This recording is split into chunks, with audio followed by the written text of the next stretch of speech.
ආයුබෝවන් සුබ දවසක් සරසවි ඇස්ට්‍රොලොජි අපගේ YouTube channel එක හයිකුතු වී සිටින සියලුම දෙනාට අද අපි කතා කරන්න බලාපොරොත්තු වෙන්නේ ඔක්තෝබර් 19 වෙනිදා සිදුවනවා ප්‍රබල ග්‍රහ මාරුවක් නම් ගුරු ග්‍රහයා තමාගේ උච්ච රාශිය වන කටක රාශියට සම්ප්‍රාප්ත වීම සිදුවනවා. මේ නිසා ඒ ලග්න වලට බලපාන්නා වූ සුබ අසුබතාවයන් පිළිබඳව අපි කතා කරන්න බලාපොරොත්තු වෙනවා.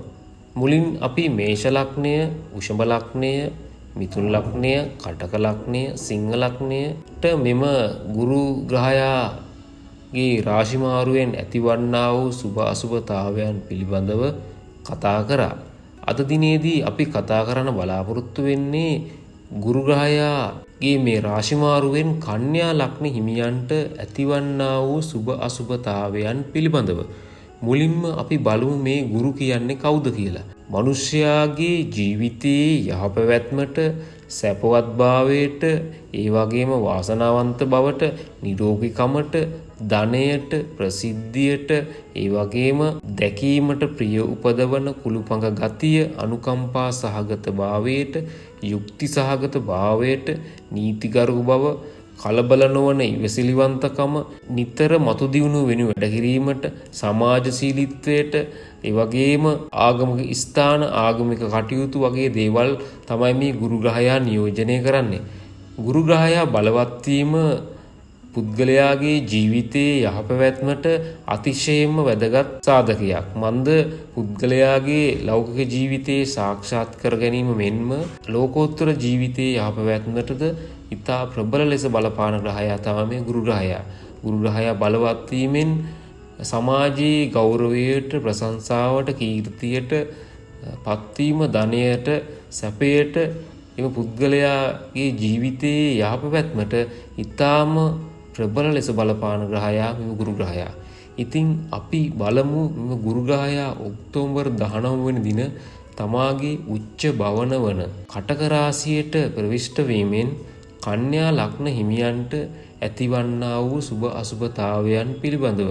කන්‍යා ලග්න හිමියන්ගේ මෙම කාල සීමාවදී සෙනසුරු ග්‍රහයා 7 වැන්නේ ගෝචර වෙනවා.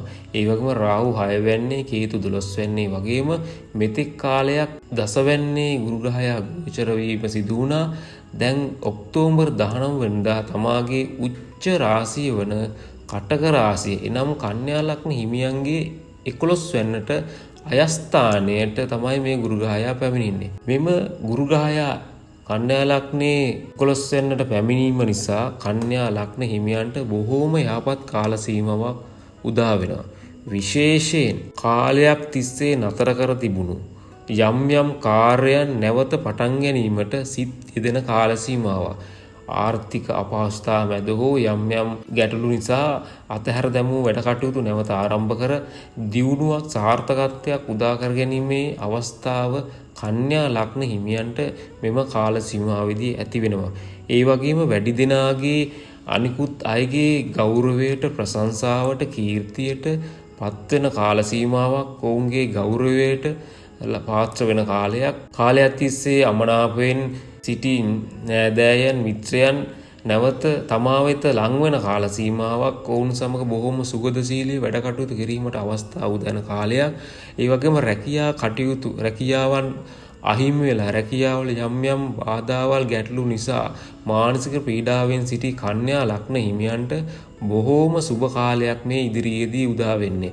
රැකියා කටයුතු දියුණු වෙලා, රැකියා බාධා ඉවත් වෙලා, රැකියා කරනවා නම් ඒ රැකියා කටයුතුේ උසස් වීම, නව නිලතල ලැබිලා සමාජයේ පිළිගැනීමට, ගෞරවයට පාත්‍ර වන කාල සීමාවක්. ඒ වගේම ව්‍යාපාර වලින් යම් යම් ගැටලු, ප්‍රශ්න, මුදල් වියදම් වීම, අලාභ වීම ඇති වී තිබුණු කාල සීමාව ඉවත් වී ව්‍යාපාර කටයුතු දියුණු වන කාල සීමාවක් කන්‍යා ලග්න හිමියන්ට ඉදිරි කාලයේ උදා වෙනවා. ඒ වගේම ව්‍යාපාර වලින් වැඩි වැඩියෙන් දියුණුවටපත් වීමට, වැඩි වැඩියෙන් ආදායම් ඉපයීමට අවස්ථාව උදා වෙනවා. ඒ වගේම විවාහක අඹුසැමියන් අතර බොහෝම යහපත් සුහදත්වයේ වර්ධ වෙන කාල සීමාවක්. දරු සම්පත් බලාපොරොත්තුෙන් ඉන්න අයට ඒ වාසනාව උදා වෙනවා මේ කාල සීමාවෙදී. ඒ වගේම ප්‍රේම සම්බන්ධව පවත්වන කන්‍යා ලග්න හිමියන්ටද බොහොම යහපත් කාල සීමාවක්. ඒවාට බාධාවන් ගැටලු ප්‍රශ්න පැවතියා නම් ඒවා ඉවත් බොහොම යහපත් පුද්ගලයන් මුණගැසී විවාහය දක්වා ඒ වර්ධනය කර ගැනීමට අවස්ථාව උදා වෙන කාල සීමාවක්. ඒ වගේම අලුතෙන් නිවසක් මිලදී ගන්න, ඉඩමක් මිලදී ගන්න බලාපොරොත්තුෙන් කන්‍යා ලග්න හිමියන් ඉන්නවා නම් ඒකට බොහොම අවස්ථාව හොඳ කාලයක් මේ කාලය. ඒවට අවශ්‍ය පසුබිම සකස් කරනවා, මුදල් ලැබෙනවා, හදිස් ධනලාභ, ලොතරැයි වාසනාව වගේ දේවල් ලැබෙනවා, අන්සතු ධනයක් දීපලක් ලැබෙන තියෙනවා නම් ඒවට අවස්ථා උදා වෙනවා. ඒක නිසා ජීවිතේ බොහොම සාර්ථක කාල සීමාවක් කන්‍යා ලග්න හිමියන්ට මෙම ඔක්තෝබර් 19 වෙනිදා ගුරු ග්‍රහයා තමාගේ උච්ච භවනවන කටක රාශිය එනම් කන්‍යා ලග්නින් 11 සැටනට පැමිණීම ඉතාම යහපත් කාල සීමාවක්. විශේෂයෙන් ඒ වගේම සල්වැසියන් සමග බොහෝම සුහදත්වයේ වර්ධනය වෙන වෙනදාට වැඩිය සුහදත්වයේ වර්ධනයෙන් කටයුතු කරන්න ලැබෙන කාල සීමාවක්. ඒ වගේම ඉගෙනීමේ කටයුතු නියැලී සිටින කන්‍යා ලග්න හිමි දරුවන්ට අධ්‍යාපන කටයුතු වලින් සාර්ථකත්වයට පත් වෙන වාසනාව පවතිනවා. තරඟ විභාග වලින් ජයග්‍රහණය කිරීම, සම්මුඛ පරීක්ෂණවල පෙනී සිටිනවා නම් ඒවෙන් ජයග්‍රහණය කිරීම, ඒවෙන් තමාගේ සිතුම් පැතුම් ඉටු වෙන කාල සීමාවක් කන්‍යා ලග්න හිමියන්ට මෙම කාල සීමාව තුළ උදා වෙන බව අපිට ජ්‍යොතිෂානුකූලව පෙන්වා දෙන්න පුළුවන්. ඒ වගේම ප්‍රිය සංഭാෂණ වලට සහභාගී වීම, ආහාර පාන, වස්ත්‍රාභරණ ඒ වගේ දේවල් ලැබෙන කාල සීමාවක්. මුදල් තත්ත්වයේ සතුරුදායක වන අතර අතේ මිටේ මුදල් ගැවසෙන ආර්ථික තත්ත්වයේ බොහෝම යහපත් කාල සීමාවක් කන්‍යා ලග්න හිමියන්ට නොසිතූ පරිදි නොසිතූ ලෙස ලැබෙන කාල සීමාව ජ්‍යොතිෂානුකූලව පෙන්වා දෙන්න පුළුවන්. ගුරු ග්‍රහයා ඉතාම බලවත් ස්ථානයක් තමයි මේ 11 වෙන්න. සීලුම ග්‍රහයන්ට සුබම ස්ථානයක් මේ 11 වෙන්න. ඕනම ග්‍රහයක සුබ බල දෙන ස්ථානයක්. ගුරු වැනි සුබ ග්‍රහයෙක් 11 වෙන්නට පතිත වීම, 11 වෙන්න ගෝචර වීම කන්‍යා ලග්න හිමියන්ට සුවිශේෂී ජයග්‍රහණ හිමි වෙන කාල සීමාවක් බවට ජ්‍යොතිෂානුකූලව පෙන්වා දෙන්න පුළුවන්. ඉතින් ඔබගේ මෙම ග්‍රහමාරුව සමග ජීවිතයේ යහපත් පරිවර්තනයකට යහපත් කාල සීමාවක් උදා වෙන බවට පෙන්වා දෙන්න පුළුවන්. ඉතින් ඔබගේ අදහස් අපිට ඉදිරිපත් කරන්න, අපගේ channel එක subscribe කරන්න, ඒ වගේම like කරන්න, මේ වගේම අන් අයට දැනගන්න share කරන්න.